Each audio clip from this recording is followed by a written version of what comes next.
everyone. Hello. Welcome to the Matter Talk Show. It's your host again, Tosin and Ada. I'm Tosin, and I'll let Ada introduce herself. Yeah, and I'm Ada. Hi. Woohoo. So we are back. We are back as promised. Yay. We are back to continue talking about the ever so topical mental health and African taboo. Here we are we have been exploring how we view mental health from Mhm. the Nigerian's perspective on mental health, and Yeah. possibly potentially Africa at large. And the last time we did have a psychologist, a PhD holder psychologist, I may add, in the house to talk to us about that. And we asked her some really extensive questions about mental health and what it is like for Nigerians and the Mm. struggle we have had in terms of dealing with it, the acceptance of it. And I think Ada, if I remember correctly, we did say we will be back. So first of all, if you missed that, please do go to our different social media handles. You Yeah. can see them underneath, including YouTube, and you'll be able to get that recording. Please don't So forget to subscribe so that you will get notified every time we have a new episode big. out. So, Yeah. as I was saying, I think Ada, we had said we will be back. We said we wanted We to did find say, out.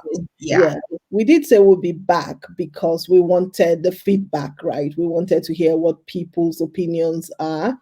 And I guess aside from even what we have gotten, we've had people talk to us personally. It's been interesting, hasn't it? We've gotten Yes. personal feedback as well. And it's been an interesting conversation. I mean, or a series of conversations we've been having with quite a few people. Mm. Yeah. So, mental health, as I said, it's increasingly popular here in the West. So just for viewers, Ada and I are based in London, but we're Nigerians with a heart for Nigeria, truly Nigerian at heart. And we have seen how the upsurge in attention being paid to mental health, in the West, and we hear about it also from what's going on in other Western countries. We know that in Nigeria, the light is being shone on it gradually, and we know there are challenges around it. So I think one of the things we did, we have now done, as Adair was mentioning, is we have gone to the streets. We have. Um, you just Yeah. might be one of the people we'll interview. So don't be surprised if you see yourself on TV. Oh, sorry, Yay. on our screen. So we did go on the streets, Yeah. and to get people's views on what they think mental health, what mental health, a mental health illness could possibly be. Oh, yeah. Um, just to hear from other people's views. And before we go to Lilian to find out what she heard, Ada, did you want to add anything just before we go? Yeah, I mean, I think what I just wanted to say is we're not going to play the video through. If you want to watch the video through, you will be able to do so on our YouTube page. So please go there and watch it through. Just because we want to be able to comment on what people are saying, we're going to be kind of pausing to comment on things that we think we want to comment on, agree with or disagree with, but yeah, Lilian did a fantastic job, so let's go to Lilian. um just give me 1 second while I do that. So we're going to Lilian now. She was actually on the streets of Jos, um interviewing people in Jos, Plateau State. And Plateau State is in Nigeria, for those who don't know. So this is Jos, Nigeria, with Lilian Yepwi, who is also one of our co-hosts on the matter. All right, people, let's go to Joss.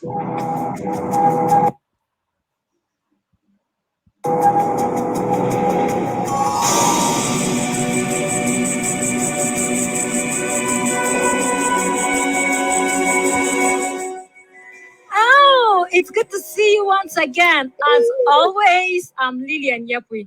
So yeah, I'm on the streets of Jos, Plateau State, Nigeria. Yeah, isn't that interesting? So I'm going to be interviewing some people, and like always, we'll always want to pass the right message across. And today we'll be looking at mental issues. Yeah, mental issues. So we're going to try and have some people's reactions on what it means to be mentally ill or one having mental issues. So why not join me as we take this ride? So what if I tell you have mental issues? Well, then you might have to prove it. And then maybe my follow-up question would be, why do you think so? And that's where I need a proof.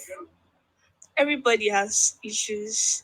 I would like to, based on married people, you see people walking up and down. You don't know the challenges they face in their houses, but they cannot just go out and then,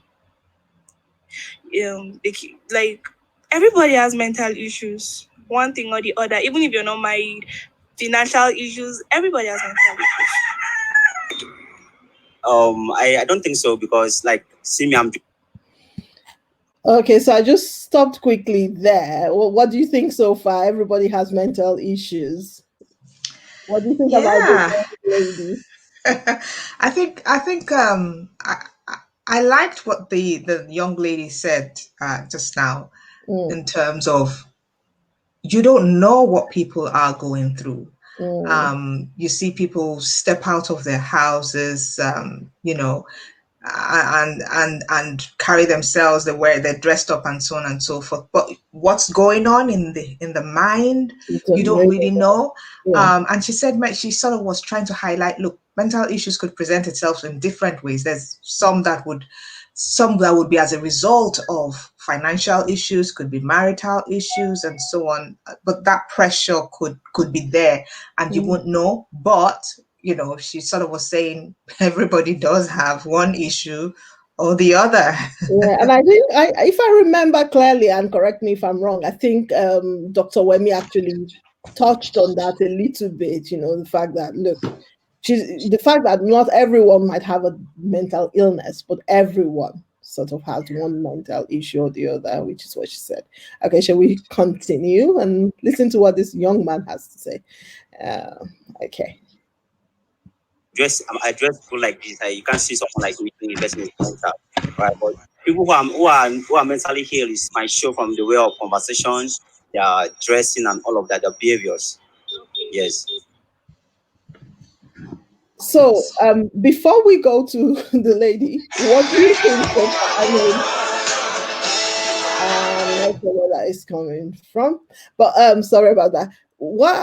For me, I just think, he was like one of the things that stood out for me is the fact that he said, you can't see someone dressed like me who has mental issues. I mean, what do you think? For me, that is just like, that's the stereotype, isn't it? Someone who dresses nice cannot have mental health issues. Yeah, they can, definitely from what Dr. Wemi said, and from even my own experience. I know, like we were saying, like the young girl said, there are many people who look like everything is together, but actually are going through mental health illness even. They might be well dressed, but be going through a mental health illness. That's, what do you think? What would you say to that? Because I think a lot of people have that opinion. A person who is well dressed, who speaks properly, cannot have mental health illness. What do you think? Absolutely. I think I would agree with you. I'm of a different view from what the gentleman was saying in terms of you, because I'm well dressed, it means I don't have it means everything is okay. It's not written on people's faces. And that's the danger, I think, with mental health illnesses. If your leg is hurting, say there was an accident and the person starts to walk with a limp, you can immediately see there is a problem. Yes. If one falls, a child falls and is bleeding, you can immediately see there's a problem. If one even has malaria there's external symptoms, temperature, rigor, and all that stuff. And you can see, in fact, you can even see it on the face that the person is unwell. Yeah. That's the challenge with mental illness. It's not written anywhere. No. And so you can't find people walking, looking good, but inside, inside they're really struggling and crying for help and hoping somebody would hear them. So, I think that's something it's good to be aware of, and hopefully help us to dig into some more compassion, like Dr. Wemi said last time, in terms of being compassionate to each other, because we don't really know what people may be going through. It may still be at an issue stage, and it may, the mental situation may be at an issue stage, or it might be at an illness stage. Whatever the situation is, something, people, we all sort of need to have compassion with each other, or towards each other, because it's not written. You can't tell. Yeah, that's the truth. Okay, we'll just continue now. There are some people that when you see them, you know that they are mad. Even they dress well, because we have 3 types of mental illness. We have psychosis, we have schizophrenia, neurosis. So there are psychosis when you dress well, when you start communicating with a person, that's why you know that's a mad person. But there are some illness that, according to Kalma's theory, it is not the society call you that you are mad, but it's what you are doing. It makes the society will call you that you are a mad person. I think those who have mental issues are those who are mostly taken to the psychiatric hospital for proper examination.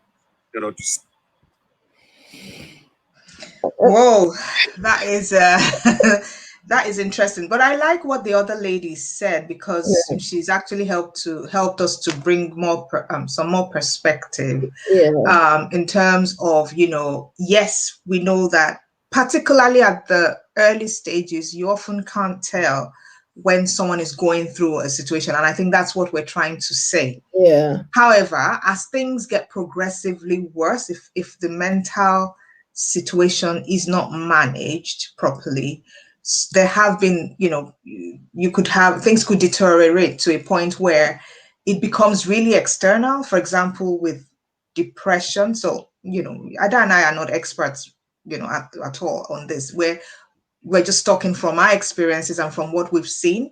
And there have been things like depression. I've heard stories, people have shared with me how when they were going through that state, there was no motivation to get up in the morning, or even take a bath. Their whole surroundings was left unkempt, just because there was just no motivation to live. And there had been times when they had felt suicidal. They felt a complete loss of self-esteem, and motivation, and stuff like that came from a situation caused primarily by the relationship they were in, and how the person they were living in kept making them feel. So, yes, that sort of thing. And what that friend of mine did say was that whenever she was walking on the road, people did not know she was going through anything, because she would still cheerily say hello, and spare a minute to have a conversation. But in her mind, she was really losing it. But then again, there is also the situation where the person it's really deteriorated, and they need serious help, where they need to be taken to like a psychiatrist ward or hospital to be looked after.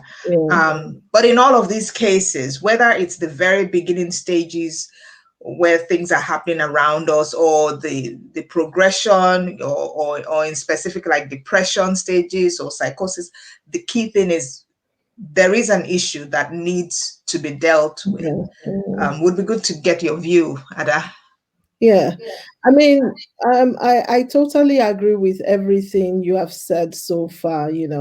I like the way she broke it down. She obviously seems to be an expert. It seems to be her I think later on she does say that that's her training, able to break it down to psychosis. And, like we said before, there are mental illnesses that you totally would not even realize until the person actually opens their mouth and tells you that, I've been struggling with this.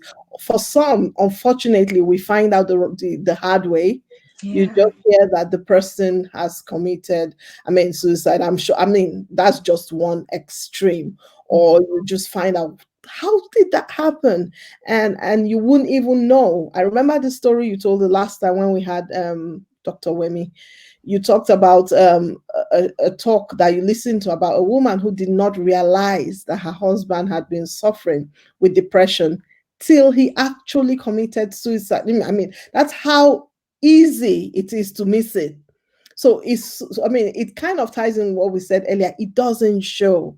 There are some that are really, like what they said, mad people. I don't like that term. It's quite derogatory to me, but I understand the context they're coming from. But people with mental illness, there are some that are really obvious, especially when it gets from, like Tosin said, we're not experts, but when it gets to the psychosis stage, like growing up in Nigeria, we've seen some of them walking on the streets, no clothes on, matted, dreads and all that. Those are the people we call mad people.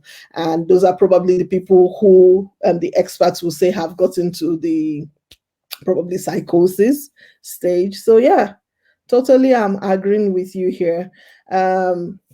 We'll continue with listening to what this gentleman had to say. Really nice. The initial thing he says, though, I was like, no, not necessarily.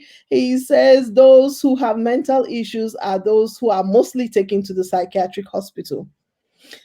Not necessarily. The ones who tend to, especially back at home where we come from what I have seen, the ones who tend to be taken to psychiatric hospitals are those who are visibly, right now in a state where people can then see, because they've got to the final. I don't want to call it final. I don't know what it's called, but they've got to the stage where they're not behaving normally again, where they're taking off their clothes. At that stage, some of the people like that. But there are many, many, many, many. Same thing we're saying. Mentally ill people who, if you even mention you are mentally ill, people will be like, I don't understand, because for them, mentally ill people are the people who are taken to a psychiatric ward. Not everyone, but the point I'm trying to make is that not everyone who is mentally ill has the obvious signs that will warrant anyone saying that they need to be taken to a psychiatric hospital. Yeah, and I think that is actually part of the challenge we face back home, because because of that association with the psychiatric hospital, people don't want to associate themselves with anything that could potentially mean that they might require that sort of help. Yeah. Whereas that is actually really dangerous. If somebody if one has malaria, they would go to the hospital, they'll go to the doctor and get treated. Yeah. So illness of the mind, and I'm not even saying anything, not necessarily extreme, just illness of the mind. I'm struggling to cope with my daily activities. Yeah.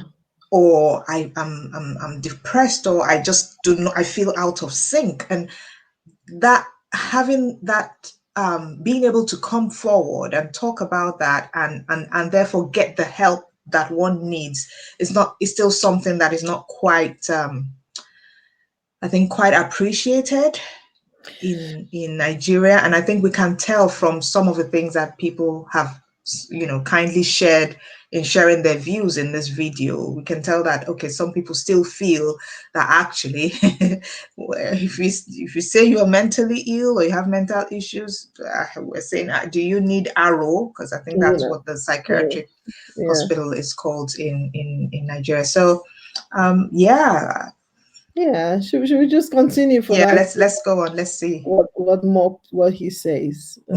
See what really is their problem and what causes or what caused their problem.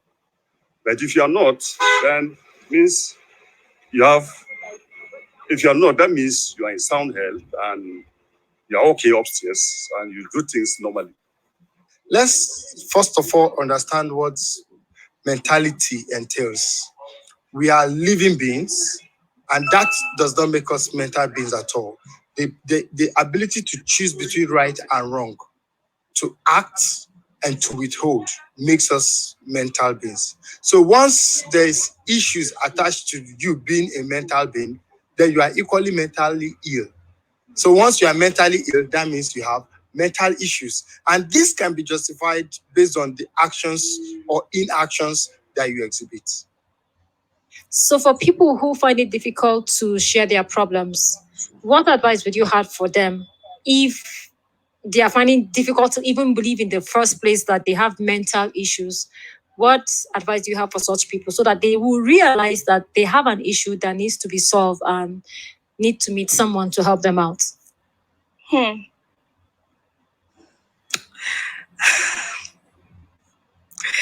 So the thing is, accepting you have the issue, you cannot be doing something on and then, like, it's actually difficult. I cannot just walk up to you and tell you you have problem, and then you're expected to believe everything I say. Like, you need to come to a point where you know you need help, and then think of how to get solution. At that point, we can start looking for how to get solution for you. Like, if it means looking for a counselor or something, but it's quite difficult telling somebody he has issues, and then it's better if the person is aware of it and is trying to help himself. But you cannot actually force somebody who is not agreeing to find solution.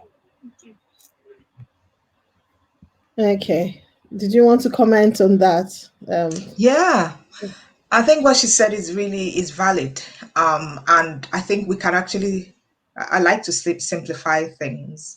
Again, if we use the analogy of, let's say malaria, for example, if an individual, a grown up, because I think with children it will be slightly different because adults are responsible for children. But if an adult, a grown up, is feeling unwell, they need to voice and say, I'm not feeling well. And off the back of that, they go and seek help in the hospital. People don't usually come, it's not usually the other adults in the vicinity that would come to that person to say, oh, you're not well, go to the hospital. You usually have to own it and agree, yeah, you're right. I'm really not feeling well. And I think it's really similar with the mental situation. If one is recognizing, having understood the signs and the symptoms, if one is beginning to see that, oh, actually, I don't think I am feeling okay in my mind. I am really struggling to cope with life. I am constantly feeling unmotivated and low and depressed and maybe even sometimes suicidal. I'm questioning, why should I even be here? Those kind of thoughts, or feeling completely unloved and isolated, whatever the case may be. I think she's right in saying the individual sort of needs to get to that point where they recognize that this is something I can't do by myself. I can't sort this out. I've been going through this. I've been in this space for a bit, and I think I need help. I need to seek help.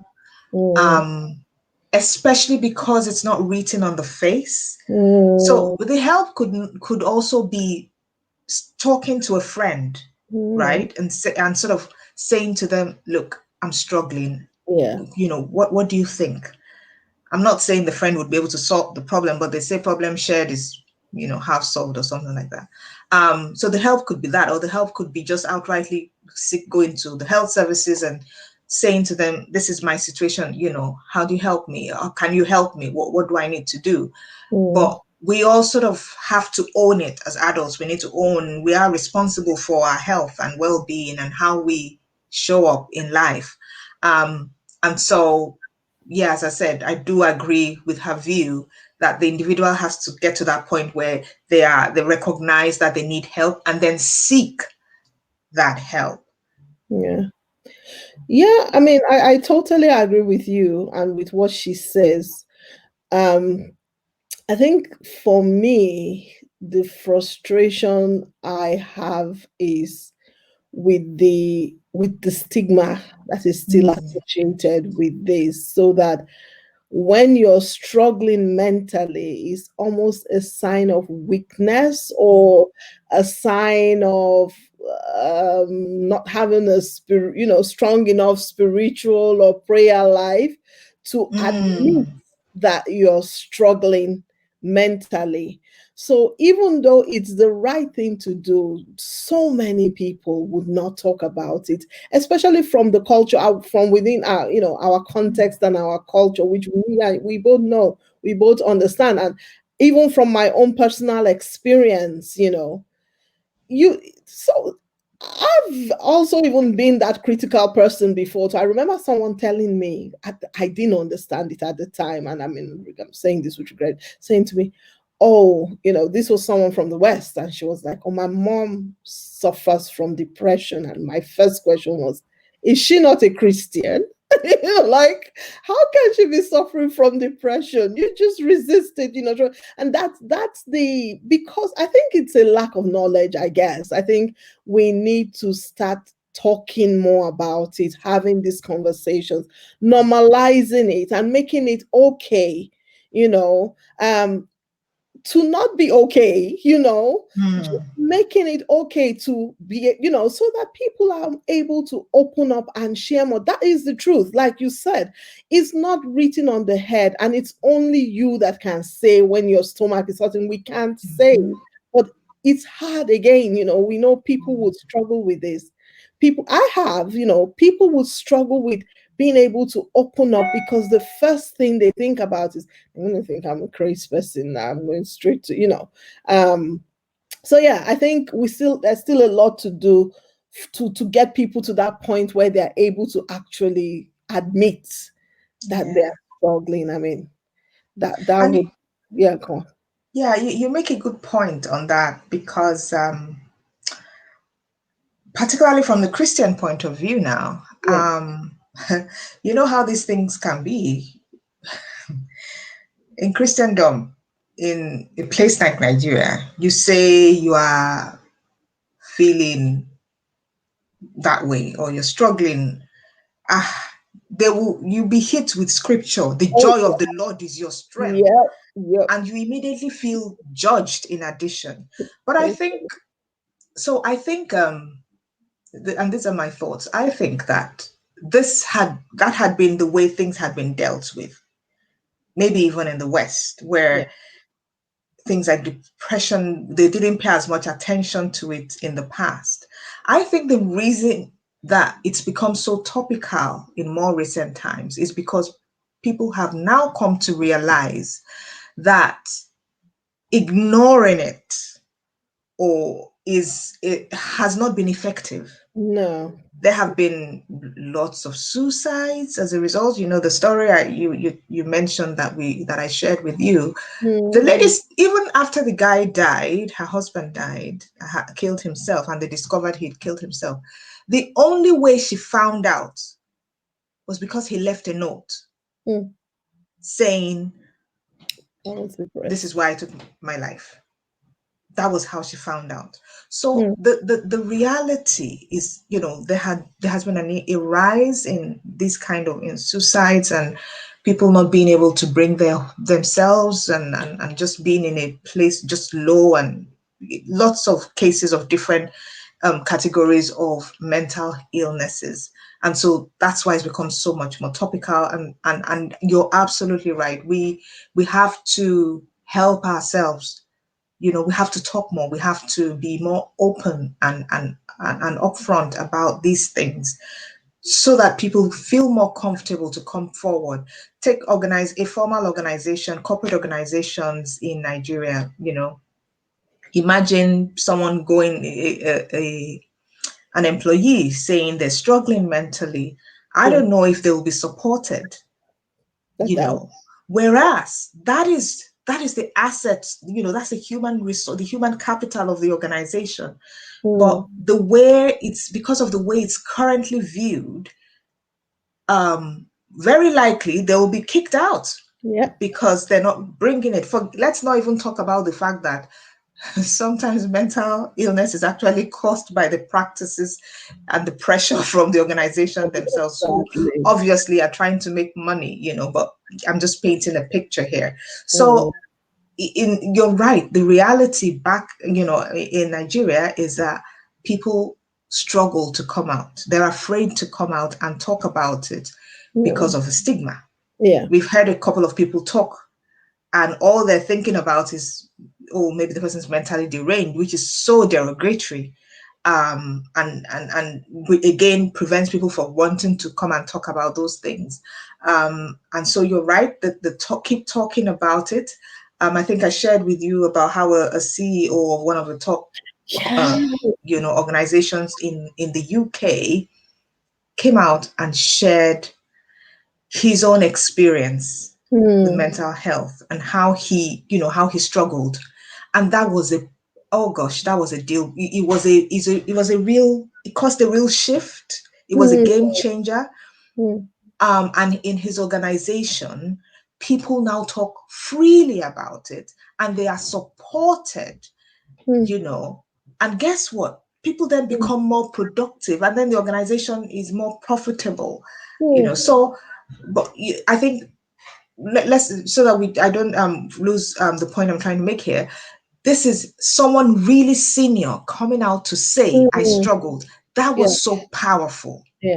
Because you then see that if someone at the top could struggle and come out and say it, okay, it's okay. It's okay. So I can come out and talk about my struggle and then get help. He said he struggled and he got help. Okay. So, back to the conversation. We do need to keep talking about it, sharing our stories and holding each other's hands and walking this journey of life together and saying, yes, you're struggling. I'm here for you. Let's get help, or whatever it is, So, I like that story you gave about someone in such a place of authority being vulnerable like that. And maybe that needs to happen in our culture, in our context, in Nigeria and Africa, where, someone who everybody's like, wow, about, is vulnerable and say, hey, I struggle too. Then maybe that will break the ice and get people talking. So let's just go back to this and see how much more of this we can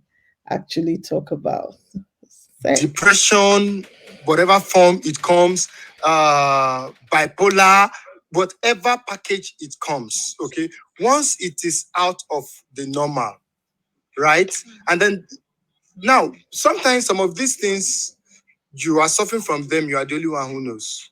Until you exhume or exhibit the actions that comes from suffering from this. That is when people outside will now tag you as being a mentally deranged person, or tag you as somebody who has a mental issues. So your handling of these things, yes, there are some people who are already used to some of these mental issues. And when it comes, they restrain from the society. And now that's the danger of a mental issue like that of depression. Once you have depression and you refrain, you see, the way God has designed man is a problem caused by man cannot be solved by man. It takes a more superior being, that is God himself, to help you out. So, and this help comes in different packages. They come through meeting professionals in this field. They come through meeting people who have been there and done that, who will share their experience and how they overcame. They come through meeting with people that God have put in place to be source of help to you. That person need to see him for a counseling. Because I'm just telling you because it's my field. So that person need to see him for a counseling. Because there are, even sometimes you want to go and read in university or polytechnic, sometimes if you don't know the course that you want to go, maybe your father is an expert, he can counsel you. So, sir, Yeah. With regards to what the previous person said, Steve, the guy, I think one thing that stood out for me was the fact that he said, you need a bigger power, bigger than yourself. I was holding my breath. Is he going to, but I liked what he said, that this help, although comes from God, comes in different packages. And part of which is go and seek help from a professional doesn't make it less God helping you when you do that. Just like you talked about when you're sick. When you are ill, when you have an illness, when you have malaria, you go to see the doctor or pharmacist or whatever, you get the medication. Doesn't mean that you're belittling God's part. That is still God helping you. And I think it's important to talk about it because I know we're quite religious. That's a big part of who we are. In a lot of ways, it's a good thing, but sometimes it can almost be a negative thing because it's almost like either or. If you're going to see someone to get mental help, then you're not trusting God. Which, so I just liked the way he was like, so you need a bigger power, but it comes in different packages. It's just so true. Like God put these things in place so we can get the help we need. Yes. Yeah. I totally agree with that. I agree with that viewpoint. I think earlier I had mentioned how when if people confided in someone, for example, one of its challenges is they get hit by, particularly in the religious sector, they get hit by someone just quotes scripture back at them, the joy of the Lord is your strength, without really listening to hear what the pain is, and also being mindful that we're in different places in our walk with God, in our journey, so sometimes that's not enough for that person, which is probably why they're going through that, and that might work for someone, but it doesn't work for everybody, and for that person it's not working for, they need more help. And it is still God who gave mankind the wisdom for us to be able to understand how to tackle these issues. Prior to today, it was tackled very differently.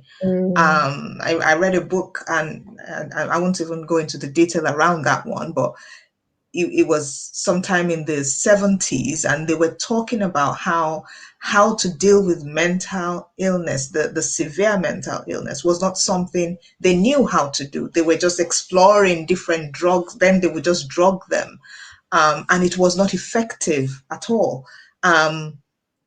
But over time, mankind has been able to find more effective ways of dealing with this problem. But the earlier we deal with any issue, the better, the more likely we'll be able to catch it and nip it in the bud. It's when things are left for a long time, it then progresses and becomes something that we then start to struggle to manage. So, back to our point, completely agree that God has given us the wisdom to deal, and so we can deal with this issue in different ways. Yeah, totally. Let's just continue and see. Do you think pastors are in the right position to actually help people that have mental issues?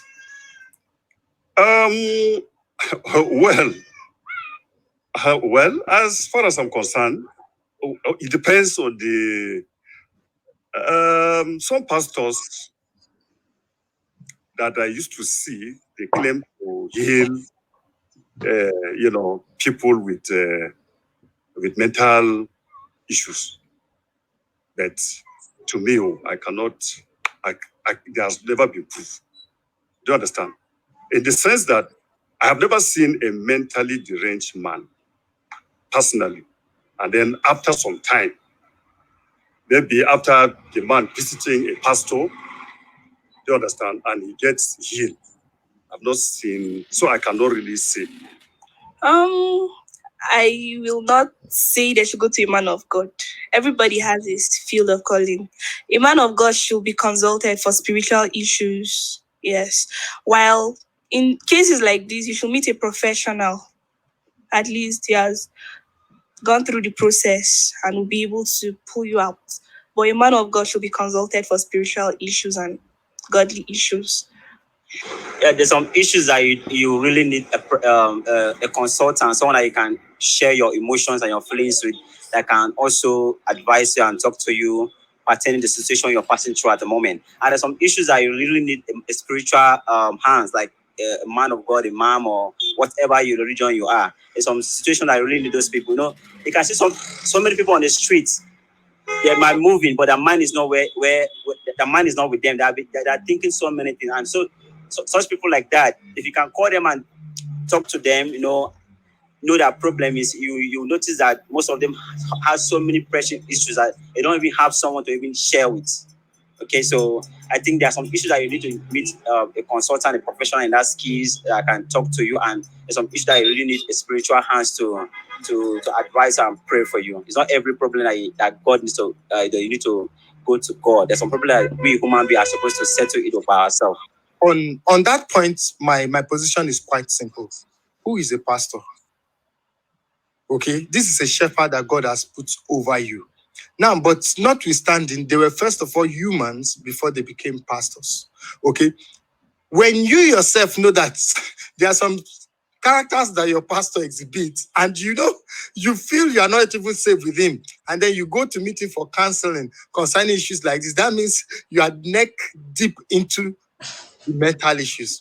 Okay, but under normal circumstances, I understand pastors. I am a deacon, and as part of my training before my ordination, I did some programs in the Bible College, in the School of Disciples, and it entails mentorship and counseling. Yes. So these are part of the studies. So they are learned in this aspect, but notwithstanding, no matter their level of knowledge, they cannot be more learned than the professional who chose this as a line of practice. Okay, so there are psychologists here. So in my response to that question is in two ways. Yes, you can meet your pastor if you trust him spiritually as an oracle of God to deliver you from that predicament. If you trust him emotionally as a sound pastor who is learned in the art of counseling to advise you and guide you through the process out of that problem, you can meet your pastor.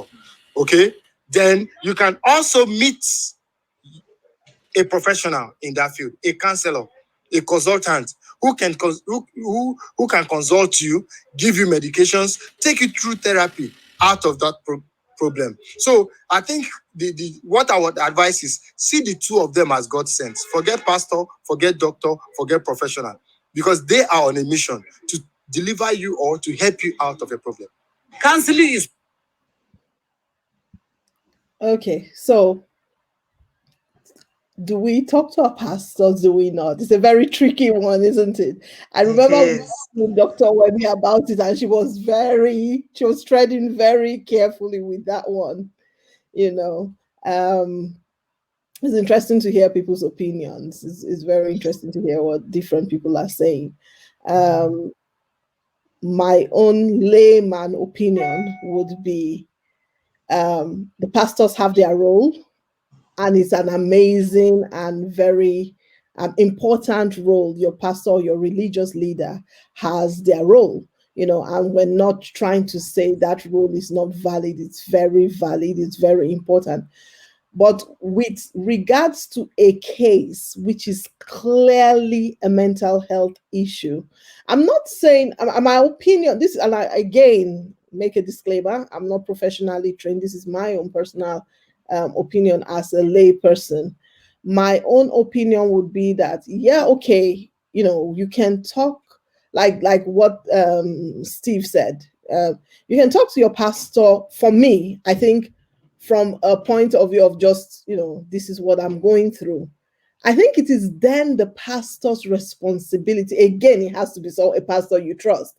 It is then the pastor's responsibility to point the person to the right direction, because for example, it's like saying, "Oh, don't go to your." I'm not going to say don't go to your pastor if you're ill, if you have, if you're told you had cancer or malaria, or you have appendicitis. I won't say don't go to your pastor.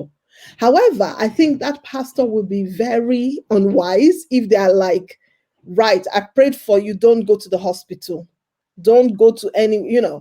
I would say, even if you want to do that, to me, unless that pastor is a trained psychologist or a trained practitioner in mental health, that pastor, if you have to talk to a pastor or your religious leader or something like that, should only be there as someone who would then pinpoint you.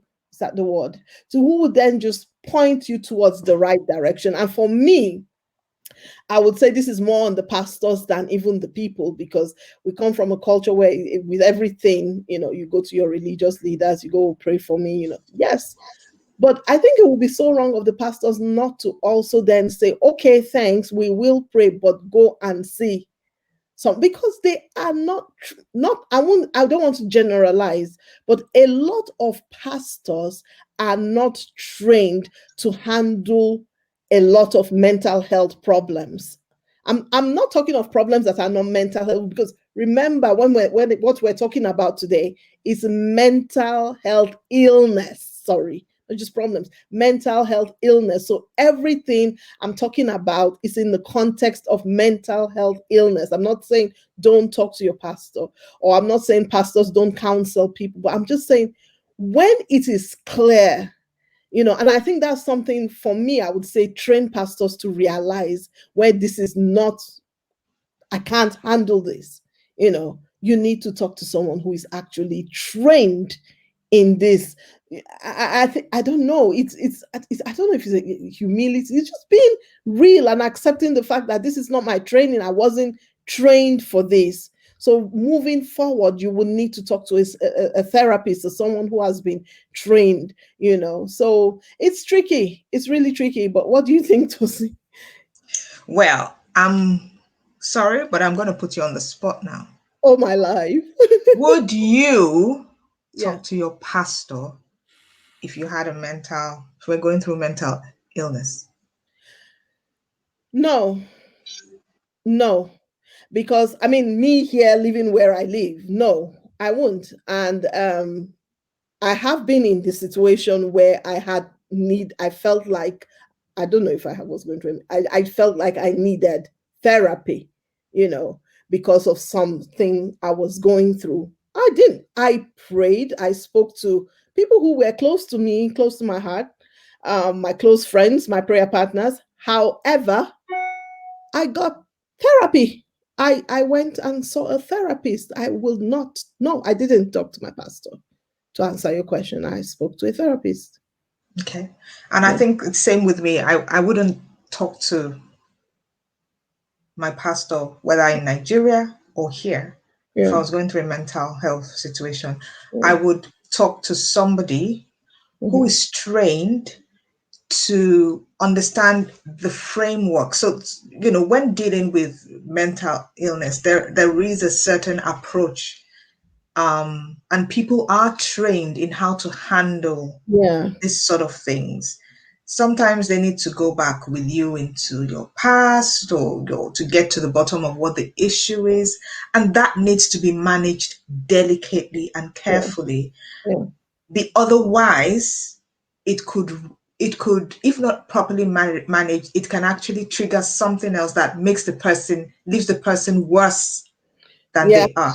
It's like somebody is suffering from appendicitis, and they go to a carpenter or for treatment. So, rather than going to a doctor. So it's, I think the more we realize that mental illness, when one is, well, in whatever shape or form it is, whether it's depression or the borderline or whatever, the more we realize that it's actually an illness, and there are people who are trained on how to treat that illness, I think the more people would start to follow the approach of seeking the right kind of help. Yeah. I think I agree. Pastors, imams, the different religious leaders, they have their role. Yeah. And which they should play, which they should definitely play. I think if they want to become counselors, if they want to be able to support people in that journey, I think they should get the training so that they are able to provide that support so that people actually recover rather than get worse. Yeah. That would be my view. And once my pastor says to me, oh, I'm trained and I can see the credentials that support it, then I could go and talk to my pastor. Yeah. And the other thing I also wanted to quickly mention was, I think you're right. I think the pastors, religious leaders generally do have a responsibility by virtue of their roles to make sure that people go for the right kind of help. Yeah. And so I know a lot of churches have something where they call counseling unit or counseling team or whatever. I don't know what that counseling is. When I was younger, it used to be counseling in terms of, like getting to know more about God, right? Yeah. But I think it progressed. There's marriage counseling, there's different things. And I'm not saying they shouldn't have marriage counseling, but I will always go. I have learned that people have gone and trained on how to do stuff. And I would rather go to people who have actually trained and I can see evidence of the training. In addition to that, when people, things that go on in people's minds, things that cause mental illnesses, a lot of it should be handled very confidentially. And I would like to know that whoever I'm offloading to is guided by a set of rules that helps them to maintain that confidentiality. That's another reason why I will not speak to my pastor or just any random person. I would like to know that I can trust that person. And so, like in the West, for example, with the counselors and psychologists and people that work in that area, there is a code. And they have to live up to that code. And you sign a confidentiality agreement before you start that. So that's something that it would be great to see start to happen in Nigeria. I know there are trained counselors in Nigeria, trained to help with mental illnesses. And I would rather see those ones. And I'm sure there would be, there will be a code that they are subscribing to. So, it'll be good for our churches to pick up on that. And like you said, Ada, to guide people who need help to seek that kind of help rather than just, going to someone who's not trained. Yeah. Okay. I like that we've been able to get all of this out of the conversations that we've been listening to. Well done, Lilian. Let's see how much more we can get through. Okay. Just bear with me. It's like a profession. It's a profession. And there are some people they're born natural. When they talk, you know that. Even they did not go to school, you know that. There's something really interesting you said, that we should seek for advice. But then, we have this normal tradition when you want to say something or share an issue with someone, say, beg, are you the only one going through this kind of thing? Just go, So people that react in such ways, what advice would you have for them? Because when one is actually trying to open up and you just throw his issue to the wind, it makes them close up more. So please, what advice do you have to people that react such ways? Okay, that is what the white man tag as stigmatization. And stigmatization kills faster than even the disease itself. It is a terrible thing. And I think God forbids it. For the fact that you are okay today, you don't know what the next minute will bring. So if you are in such a position, I think my advice to you is to please empathize with these people. First of all, think if it were me, because it could have been you. What makes you think you are better than them? So if you reason with them from that perspective. If I were in their shoes, you will, instead of rubbishing their feeling, instead of pushing them deeper into depression, all you'll be considering is, how can I be of service? How can I be of help? So my advice to such a people is desist from it and then empathize with these people. That is why, in social work, the principle of social work is manner of approach. So all human beings are equal. If you are discrimination, when you have problem and you want to go and help him, if you are discrimination with him, you cannot tell his own problem unless you relate with him just like a friend. You share to his own problem. So don't be discriminated to them. They are human beings like us. There's no way you can compete someone who is mentally ill and someone who is normal. I know those professionals in our skills, they know how they can also convince them and talk to them in a polite way or in the way they are trained to take those people to the home that they can be attend to. Yes. Some of these things, we all have mental issues. They come in different forms, they come in different packaging. All that matters is your handling, right? But you must first of all learn not to lie to yourself. When you notice that you don't do the normal things, you don't like being among normal people, first of all, acknowledge with yourself that you have a problem. And then the second thing is what? Talk to somebody. Seek for help. And if the help comes, whatever process that is involved, and I will advise, ask for testimonies from such a process. If it is through a medical process, if it is through pastoral process or counseling, go all the way. Conform with whatever they have asked you, because if you have the solution at first, you wouldn't have gone to seek for help. So if it is therapy, through medication, in whatever form, go with it. Just release yourself. And above all, like I started, a problem caused by man cannot be solved by man. It takes a supernatural being. So cry to God for help, and I'm sure you'll be fine.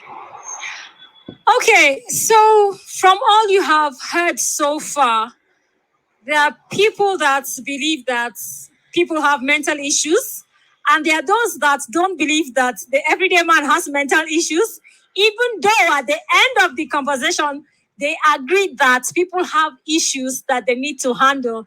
So be it a professional or a pastor, I think you need to prioritize how you need to face your challenges. So the professional has a role to play, and also the pastor. So, Ada Antoine. And thanks. I think we'll just stop it there. Everyone has a part to play, Lilian said. We are grateful for that, what she did, being able to talk to all those people and getting the opinions of everyone. But I think it's so essential for me anyways, that people understand that the role of the pastor or your religious leader is totally different from that of a therapist or someone who is trained to help, trained in mental health. For me, anyways, I'd say, except like what we said, that pastor has also been trained to be able to handle that. I would say they have two different roles. I think that was kind of what Lilian was concluding. She concluded by saying everyone has their different roles. So what do you say, Tosin? Yeah, absolutely. I think everybody has their different roles.